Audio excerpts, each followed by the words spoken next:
Kulanti wacan daawadayaal ku soo dhawaada mid ka mid ah barnaamijyada idinkugu talagalnay. Mowduuceena maanta waxa uu yahay xeeladaha la isaga ilaaliyo tuugada. Tabaha aad uga gaashaaman karto tuugada ayaa ah kuwa tiro badan waxaana ay ku xiran tahay hadba sida qofka uu tabaabushaysto. Dunida waxaa inta badan ka dhaca malaayiin fal oo tuugo ay dad ku dhacaan ama guryahooda ku jabsadaan. Kuwani waa xeelado ka caawin kara inaad iska ilaaliso marka aad la kulanto falalka tuugadaasi ay ku sameeyaan dad yowga caalamka. Waddanka Mareykanka oo kaliya 2.5 milyan oo jeer ayaa sanad walba qof la dhacaa. 65% oo ka mid ah falalkaasna waxaa lagu bartilmaameedsadaa guryaha. Dhammaan dunida inteeda kalena tirada sidaas unbay u badan tahay. Haddaba xeeladahan adeegso waxaa suurtagal ah in ay ku anfacaan. 1. Baraha bulshada ha soo dhigin sawir muujinaya meesha aad joogto. Dhammaanteen waan jecelnahay in aan nolosheena ku soo bandhigno baraha bulshada, laakiin in aad tilmaanto goobta markaas aad joogto waxa ay leedahay khatar weyn. Tuugada aad bartilmaameedka u tahay waxaa laga yaabaa in ay mar walba kormeer kugu hayaan, ayna kugu raadinayaan fursad ay kaaga qaataan waxyaabaha qiimaha leh ee ay kugu arkeen ama ay kugu tuhmayaan. Waxaa dhici karta in qaarkood ay saaxiib kugula yihiin baraha bulshada ee aad isticmaasho. Haddii aad halkaas xogtaada ku baahisana ay suuragal tahay inay ku bartilmaameedsadaan. Sidaas darteed marka aad sawirada galayso iska ilaali in ay muuqdaan calaamado qeexaya meesha aad ku sugan tahay. Intaas kadib ku dadaal inaadan shaacinin waxyaabaha maalinlaha ah ee aad samayso, sababtoo ah tuugadu waxay ogaan karaan marka aad gurigaaga ka maqan tahay si ay u jabsadaan. Sidoo kale waxyaabaha aad samayn karto waxaa ka mid ah in sawirada qaar ee meelaha muuqda ama cayiman aad ku gasho aadan baahin isla marka goobta aad ku sugan tahay, balse aad samayso in marka aad goobtaas ka dhaqaaqdo oo aad meel kale tagto ama magaalo kale aad sawirada adeegsato si aysan u sahlanaan in lagu bartilmaameedsado. Qodobka 2. TV-ga ama raadiyaha oo daaran ka tag marka aad ka baxayso guriga. Inta badan tuugadu marka ay guri jabsanayaan waxa ay garaacaan albaabka ama gambaleelka. Marka ay wax shanqar ah waayaanna waxa ay go'aansadaan in ay gudaha galaan iyagoo albaabka jabinaya. Hase yeeshee haddii ay maqlaan codka TV-ga ama muusigga gudaha ka yeeraysa, waxa ay u badan tahay inay iska tagaan maadaama ay u malaynayaan in guriga dad ay joogaan. Haddii aad safar ku maqan tahay waxaad isticmaali kartaa qalab casri ah oo adiga oo maqan aad ka saari karto marna damin karto.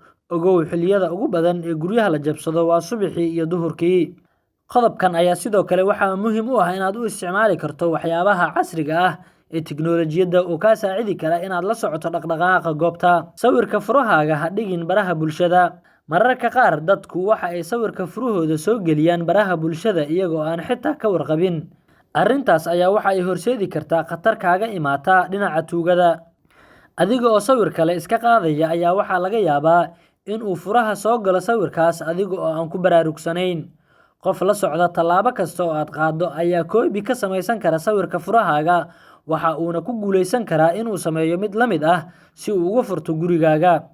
Kaliya waxa uu u baahan yahay tuugu inuu soo degsado application ama program iskaan ka qaadaya furaha oo mid la mid ah samayn kara, kadibna toos ayay u furan karaan gurigaaga xilliyada aad ka maqan tahay. Gazac ay kuul ka buuxdo dhig albaabka laga galo gurigaaga.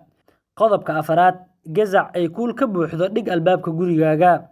Guriga haddii aad joogto ama haddii aad ka maqan tahayba, albaabka meel ku aadan waxaad dhigtaa gazac ay kuulo ku jiraan. Haddii uu qof soo galo waxa uu albaabka ku dhufanayaa gazacii, sidaasna waxaa ku firxanaya kuulaha. Waxaa hubaal ah in uu isla markiiba ku mashquulayo aruurintooda si uusan u fashilmin tuugga. 2 arrimood oo ay taas kaa caawin karto mid ka mid ah waa in haddii aad joogto aad durbadiiba maqlayso shanqarta kuulaha dhulka ku daatay, isla markiina aad feejignaan dheeri ah muujinayso. Iyo tan labaad oo ah in marka aad soo laabato aad horay ka fahmi karto in lagu jabsaday, booliskana u wacdid inta ay goor tahay. Qodobka 5. Deriskaaga baro. Xaafadaha ay bulshadoodu yar yihiin tuugada waa laga gartaa dadka kale, sababtu waxa ay tahay in qof walba oo xaafadaas degan uu ka taxadiro qofka kale. Xitaa haddii aad maqan tahay, derisku waxa ay mar walba isha ku hayaan gurigaaga, waxa ayna la socdaan dhaqdhaqaaqa qof walba oo ka soo agdhowaada. Haddii uu wejigiisu yahay mid ku cusub, waxa ay taasi ka caawinaysaa in ay dadka u wacaan isla markaana la qabto. Haddii aad ahayd qof xirxiran oo deriskiisa ka sii jeeda, isla markaana aan dhexgalka bulshada ku wanaagsanayn, maantaba waxa aad bilowdaa in aad dabeecadaas iska beddesho si aad faa'iido u hesho, isla markaana derisku ay u noqdaan caawiye marka aad maqan tahay, isla markaana kuu qabta dadka tuugada ah ee ku fogaan in ay ku dhibaateeyaan. Daawada qodobadan mid ka mid ah ee ku cajabiya haddii uu jiro, nagula wadaag qaybta commentiga. Haddii dhacdo noocan la mid ah aad horay ula kulantay oo tuugo ay ku dhaceenna, waa noo muhiim in aad waayo aragnimadaada nala wadaagto.